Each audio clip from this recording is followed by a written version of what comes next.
Hi guys, welcome back. So we've got an actual team out for a real match. This is Ireland's team selected by Andy Farrell to face Italy in the Six Nations. They've obviously got 2 games to go in the Six Nations. They probably need to win both with a bonus point, so this is a big game for Ireland and a big chance for Ireland as well. But what we see in this team is some slight changes. Is Andy Farrell starting to move the team on, starting to change the personnel? So not wholesale changes, but we're starting to see what he's trying to do. So in the front row, it's probably the most experienced front row he could come up with. Herring's there at hooker, Cian Healy, Porter's back, in at the tight head, Furlong's injured. So yeah, probably the strongest, most experienced front row he could put out, so that makes sense. In the second row, very interesting, got Tadhg Beirne back in at second row with James Ryan. This is an exciting combination. We haven't seen Beirne a lot for Ireland, through injury sometimes, through non-selection sometimes, but what he offers is that extra back row player, good hands, good awareness, you know, he can play some rugby. So just a slight hint that maybe they're going to play a little bit more rugby potentially. In the back row, we've got Caelan Doris continuing at 6.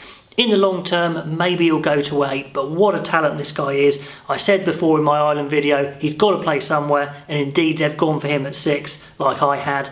At 7, well, it's Will Connors in. Brilliant. Will Connors, what a tackler, out and out 7. So, young Leinster player. As many Leinster players are, straight into that national setup, but he could be fantastic. And like I went for as well, CJ Stander in at 8 for that extra muscle. So that's very interesting, especially to see how Will Connors goes, to see if Tadhg Beirne changes the dynamic of that pack as well.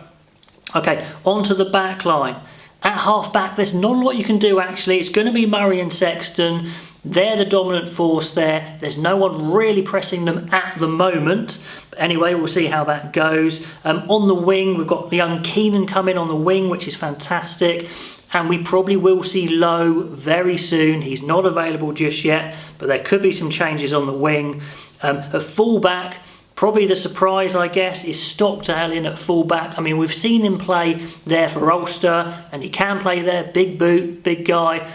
Is he an out-and-out fullback? Has he got the skills and positioning? Well, what a test if he's going to play 15 for these remainder of the Six Nations. The centres is, as I'd picked, Aki and Ringrose. I think they're the prime pair at the moment, with Henshaw on the bench. I do think that's the right way round. So we see some changes, some positional changes, some new guys come in. I think it makes sense. There's not too many changes as well, so I quite like what's going on. On the bench, we do have all change for front row replacement, so they'll all have a crack. I mean, players like Healy are not going to go on forever, so you know there's definite positions up for grabs. Hooker's up for grabs as well. Delan's getting his chance to come into the second row and make a stake for that. He's been around for a while now, no longer the young second row, so he's going to have to make a move if he wants to get in.